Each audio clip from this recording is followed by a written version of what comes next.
حضرت دو مختصر سوالات ہیں نماز کے تعلق میں ہیں۔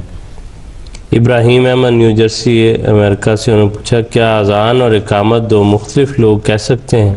اگر اس کا پہلے دے دیں پھر ایک وطروں کے متعلق وہ پوچھتا ہے۔ جہاں تک اس بات کا تعلق ہے، اگر تو انتظامیہ کی طرف سے عام طور پہ مساجد میں انتظامیہ کی طرف سے مقرر ہوتا ہے کہ مؤذن مقرر ہوتا ہے۔ اگر ہم دیکھیں تو حضور صلی اللہ علیہ وسلم کے عہد مبارک میں بھی حضرت بلال رضی اللہ تعالیٰ عنہ کے سپرد یہ اذان اور اقامت وغیرہ کی، لوگوں کو اطلاع کرنے کی، نماز کی، خاص طور پہ حضور صلی اللہ علیہ وسلم کو بھی نماز کے لیے اطلاع کیا کرتے تھے۔ تو وہ اس میں جو مقرر ہے انتظامیہ کی طرف سے وہی اذان کہے گا اور وہی اقامت کہے گا۔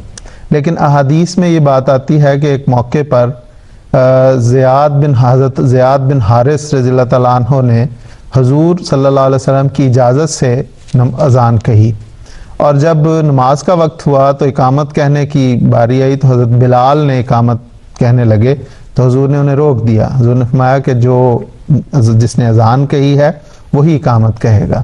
تو اگر اس کو دیکھا جائے تو اصل بات یہ ہے کہ جو ذمہ دار، جو امام ہے، جو انتظامیہ ہے، اس کا ہے جو کام کہ وہ کس سے اقامت کہلوائے، کس سے اذان کہلوائے۔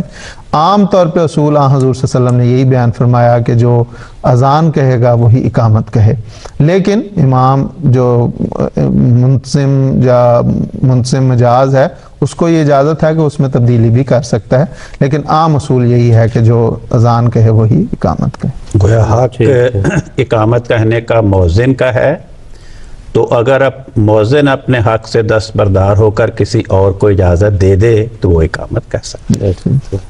یہ ٹھیک ہے۔